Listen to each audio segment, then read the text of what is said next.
the concept of work, power, and energy. Work in physics is not like doing your homework.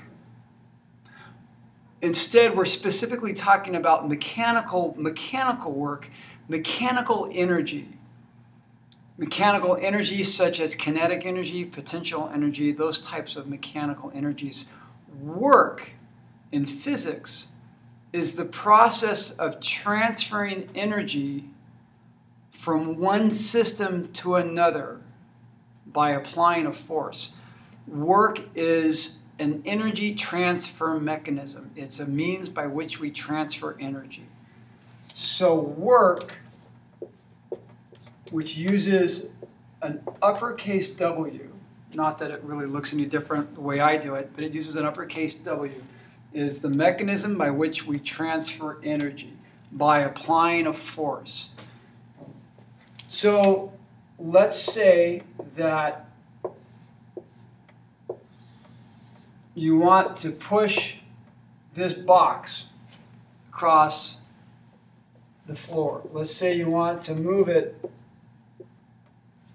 You apply a force of, let's say, 100 newtons, and you move it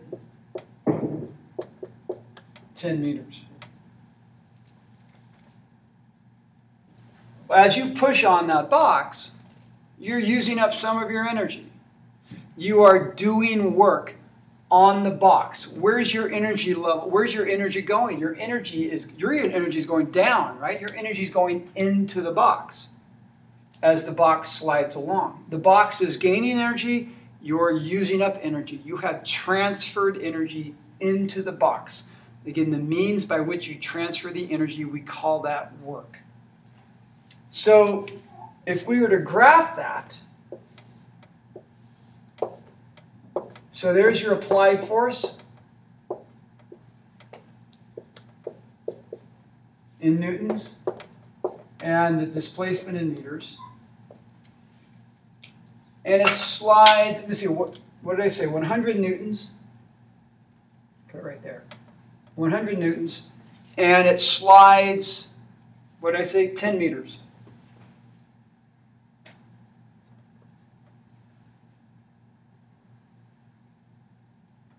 There's your constant force. We call this work done by a constant force. Work done by a constant force. So constant 100 newtons over the entire 10 meters. Well, how much energy have you used up? How much energy have you transferred into the block? On this force position graph, this is, excuse me, that's just x. All right, 0 to 10 meters is your delta x. The work is the area of the graph. For those of you in calculus, that's a definite integral. The work is the area of a force position graph, no matter what it looks like. We're going to deal with rectangles and triangles, but it's always the area. So in this instance, the area of this is a rectangle, so it's 100 times 10, that's 1,000. So your area equals the work, and that equals, again, 100 newtons times 10 meters is 1,000 Newton meters. So that the unit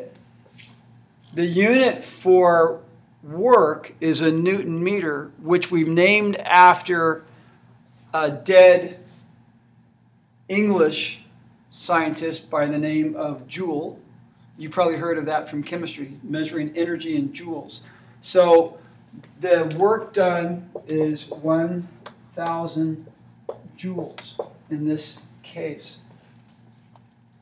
A joule is a mechanical energy unit, and it's the SI unit for energy. It's defined as a Newton meter. Again, we call it a joule.